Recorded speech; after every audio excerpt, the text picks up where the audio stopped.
69व्या धम्मचक्र प्रवर्तन दिनाचे औचित्य साधून सिद्धार्थनगर आणि पीजी ग्रुप यांच्या वतीने मोठ्या उत्साहात साजरा करण्यात आला। दरम्यान काँग्रेसचे शहराध्यक्ष चेतन नरोटे, माजी नगरसेवक तौफिक शेख यांच्या प्रमुख उपस्थितीत सामुदायिक बुद्धवंदना घेण्यात आली। यावेळी माजी नगरसेविका गायकवाड यांच्या हस्ते उपस्थितांचा सत्कार करण्यात आला। पहिल्यांदा आपल्याला सगळ्यांना शुभेच्छा देतो दसऱ्याच्या व धम्मचक्र बौद्ध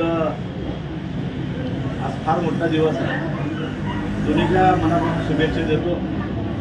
नूतनताईंनी मला आज आपल्या ऑफिसला बोलवलं पूजेसाठी, त्याबद्दल तुमचं देखील मनापासून आभार व्यक्त करतो।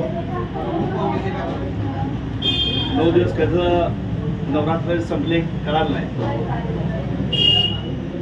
आणि अलीकडच्या काळात 15-20 वर्षापासून सोलापूर शहरामध्ये देखील फार मोठ्या प्रमाणात बौद्ध गुरु निघत आहेत।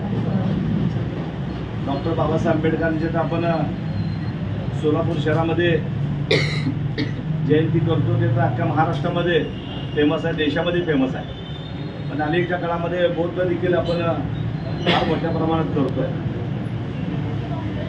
नूतनताई इथं आल्यानंतर दादांची मला आठवण आली। ऑफिस चालवत असताना,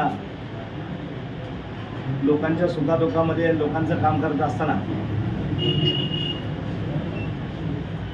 माणूस अडचणी येतो। तुम्हाला सगळ्यांना माहित आहे, समाजामध्ये काम करताना सावित्रीबाई फुलेंना देखील दगड खावं लागले। जो माणूस चांगला काम करतो त्याच माणसाला त्रास होत असतो। यावेळी छाया गायकवाड, अपर्णा गायकवाड, संजीवनी गायकवाड, प्रज्ञा गायकवाड, प्रिया गायकवाड, उषा ताकपिरे, अनिता राजगुरू, प्रतिभा ताकपिरे, एस्तर शिंदे, राणी शिंदे, माया वाघमारे आदी महिलांसह सिद्धार्थ महिला मंडळाच्या पदाधिकारी उपस्थित होत्या।